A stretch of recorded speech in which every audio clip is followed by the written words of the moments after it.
दोस्तों नमस्कार। मैं आपका दोस्त लोकेश कुमार शर्मा। आप देख रहे हैं हमारा यूट्यूब चैनल भारद्वाज केमिस्ट्री, जिसमें आप जानते हैं हम केमिस्ट्री के स्टडी के साथ साथ डे टू डे लाइफ की भी बात करते हैं। उसी श्रृंखला में आज हम आपके लिए लेकर आए हैं हार्ट बाईपास सर्जरी क्या होती है। दोस्तों, देश में हर साल हजारों मरीजों की बाईपास सर्जरी होती है।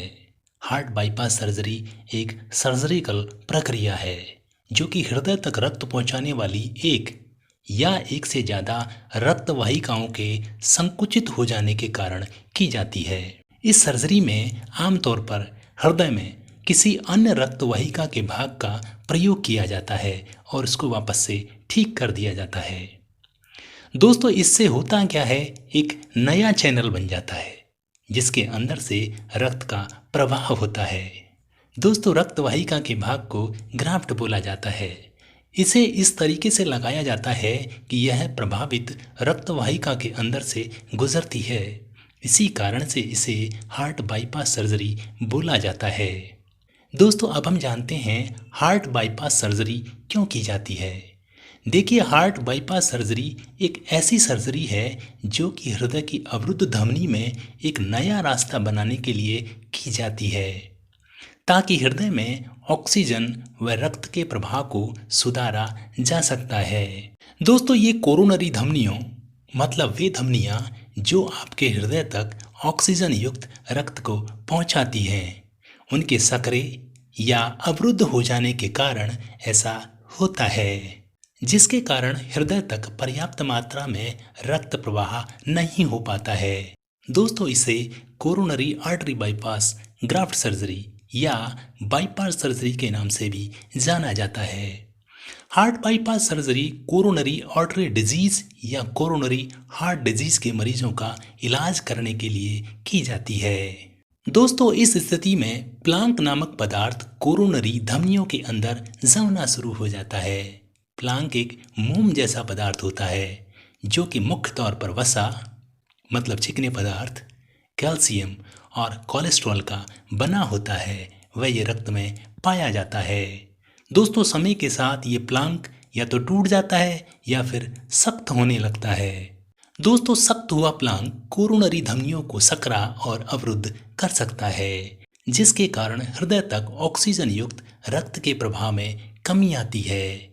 इसके कारण छाती में दर्द होना और बेचैनी होना स्टार्ट हो जाता है, जिसे हम एंजाइमा बोलते हैं।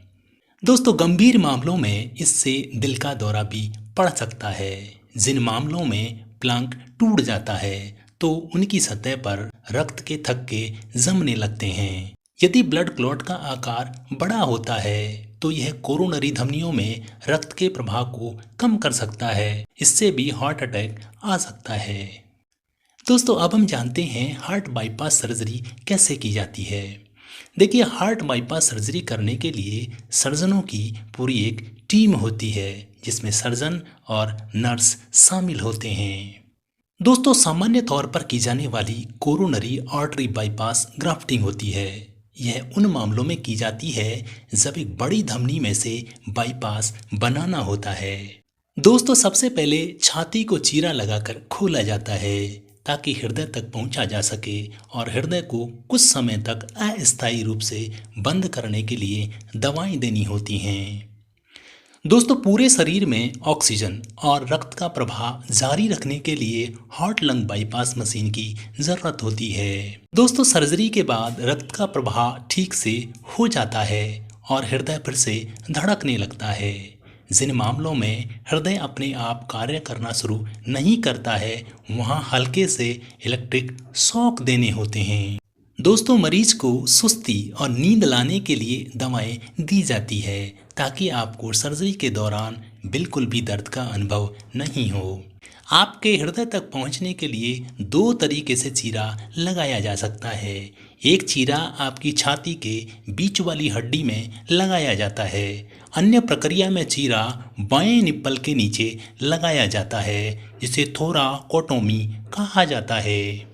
दोस्तों, बाईपास सर्जरी की लीमा रीमा वाई तकनीक में भी लीमा रीमा धमनी को उपयोग में लिया जाता है, जो छाती के दाएं और बाएं ओर होती है। लीमा रीमा धमनी की ग्राफ्टिंग को सबसे बेहतरीन माना जाता है क्योंकि ये लंबे समय तक चलते हैं। इनमें कोलेस्ट्रॉल ब्लॉकेज की संभावना नहीं होती है और कुछ भी समस्या होने पर ये अपने आप को रिपेयर करने की क्षमता भी रखते हैं। दोस्तों अब हम बात करते हैं हार्ट बाईपास सर्जरी के बाद देखभाल किस तरीके से करनी चाहिए। देखिए, सर्जरी के बाद डॉक्टर आपको 1 से 2 दिनों तक आईसीयू में रखते हैं जहां आपके हृदय की सक्रियता की जांच होती है। सांस लेने के लिए एक ट्यूब लगाई जाती है। पेट से स्राव को निकालने के लिए पेट में भी एक ट्यूब लगाई जाती है। दोस्तों, पेशाब को शरीर से निकालने के लिए कैथेटर का यूज किया जाता है। ये एक लंबी ट्यूब होती है जिसे शरीर के निचले भाग में लगाया जाता है। दोस्तों, रक्तचाप की जांच करते रहने के लिए आर्टेरियल लाइन चेस्ट ट्यूब लगाई जाती है ताकि छाती में जमे द्रव को निकाला जा सके। दोस्तों अब हम बात करते हैं हार्ट बाईपास सर्जरी के बाद घर पर देख रेख कैसे की जाती है। देखिए, घर पर व्यक्ति को ठीक से 6 से 12 हफ्ते का समय लगता है। जो भी दवा डॉक्टर के द्वारा दी जाती है उसे नियमित रूप से लेना होता है। यदि खांसते वक्त या छींकते समय आपको छाती में दर्द होता है तो चिंता नहीं करनी चाहिए। देखिए, जब तक आप पूरी तरीके से ठीक नहीं हो जाते तब तक ये दर्द आपको होता रहता है। दोस्तों, सर्जरी वाले स्थान पर नज़र रखते रहें क्योंकि यदि किसी भी तरीके का संक्रमण लालिमा या पस बनता दिखाई देता है तो आपको तुरंत डॉक्टर से संपर्क करना चाहिए। भारी सामानों को उठाने, खींचने आदि से आपको बचना चाहिए क्योंकि इससे छाती की हड्डी को ठीक होने में अधिक समय लग सकता है। आप ताज़े फल और सब्जियों का सेवन करें। दोस्तों, आपको संतृप्त वसायुक्त भोजन नहीं खाना है जैसे केक, पेस्ट्री, डेयरी पदार्थ, पिज्ज़ा, बर्गर अवॉइड करना है। साथ में आपको धूम्रपान और शराब का सेवन भी नहीं करना है। दोस्तों, ये वीडियो आपको कैसा लगा हमें ज़रूर बताएं। Thanks for watching.